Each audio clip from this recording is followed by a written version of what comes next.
Assalamualaikum warahmatullahi wabarakatuh. Shaimin, shaimat, rahimakumullah. Kita kembali bertemu pada petang hari ini dalam tausiah Ramadan dengan judul Menjaga Kebersihan Diri di dalam Islam.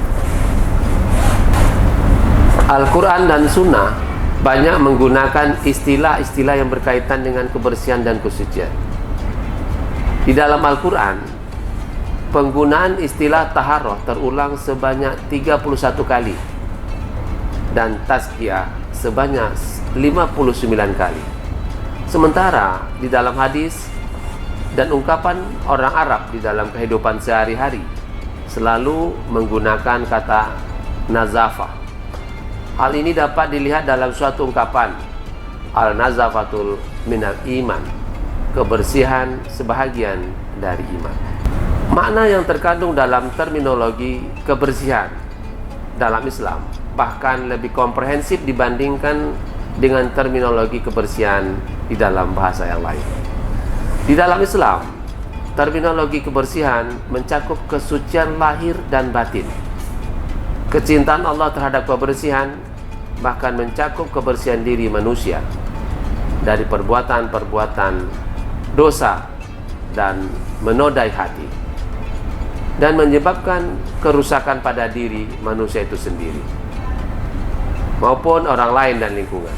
Untuk itu, di samping kebersihan jasmani, Allah juga memerintahkan manusia untuk senantiasa bertaubat dan meminta ampunannya sebagai wujud pensucian diri secara rohani agar dapat lebih dekat dan dicintai Allah Subhanahu wa taala.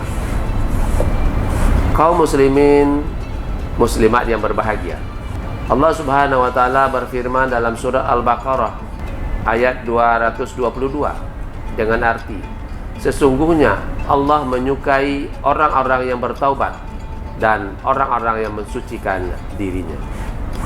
Kebersihan juga merupakan bagian penting dari keimanan yang merupakan hal yang mendasar dalam beragama.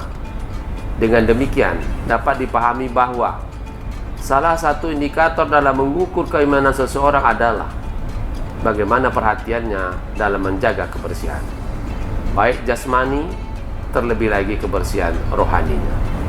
Rasulullah SAW bersabda, yang artinya dari Abi Malik Al-Ash'ari, Rasulullah bersabda, kebersihan itu separuh dari keimanan. Hadis riwayat Muslim.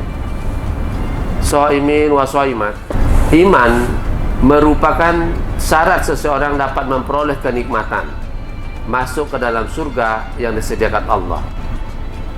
Sedemikian eratnya keimanan dengan persoalan kebersihan, maka perintah menjaga kebersihan juga dikaitkan dengan janji Allah terhadap orang-orang yang beriman tersebut.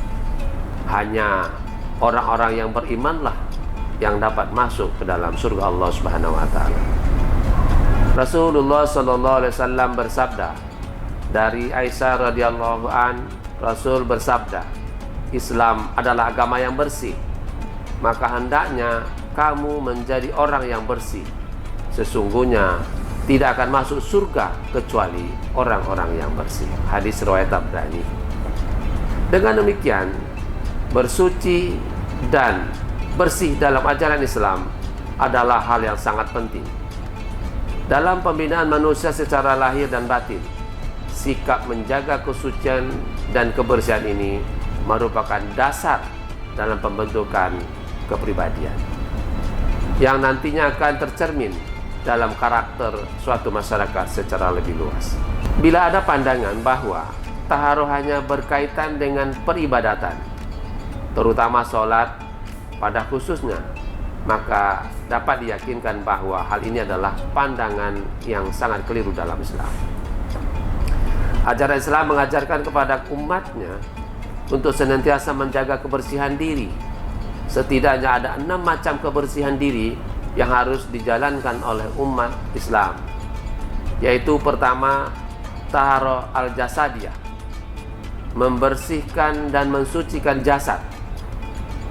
Mensucikan jasad dapat dikelompokkan pada 2 macam. membersihkan dan mensucikan jasad dari najis, membersihkan dan mensucikan diri dari hadas. Kedua, taharu al-qalbu, mensucikan diri dari noda dosa dan kemaksiatan. Ini menjadi penting karena hati amat menentukan bagi diri manusia. Nabi SAW bersabda, ketahuilah sesungguhnya di dalam jasad terdapat segumpal daging. Bila dia baik, maka baiklah seluruh jasad. Bila dia rusak, maka rusaklah seluruh jasad. Itulah yang dinamakan dengan qalbu, hati. Hadis riwayat Bukhari. Yang ketiga, tahara an-nafsu, mensucikan jiwa atau nafsu dari segala dorongan untuk melakukan perbuatan keji dan maksiat. 4. Tahara al-amal, yaitu membersihkan dan mensucikan segala perbuatan baik hanya ikhlas untuk Allah. Kelima, tahara al-i'tiqad, membersihkan dan mensucikan akidah.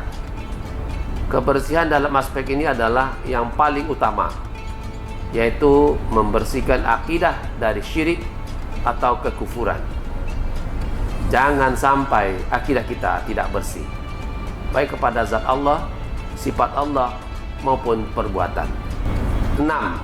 Tahara al-aqli, membersihkan akal dari pikiran dan paham-paham yang sesat dan menyesatkan, seperti radikalisme, sekularisme, dan lain-lain. Kaum muslimin muslimat yang berbahagia, dengan demikian dapat kita pahami bahwa betapa agama Islam dengan komprehensif dan holistik mengatur bagaimana kita selalu menjaga kebersihan hati, jiwa, pikiran, pendengaran, penglihatan, diri atau fisik kita, serta lingkungan. Sehat jasmani, sehat rohani, itulah indikator masyarakat madani. Terima kasih. Wassalamualaikum warahmatullahi wabarakatuh.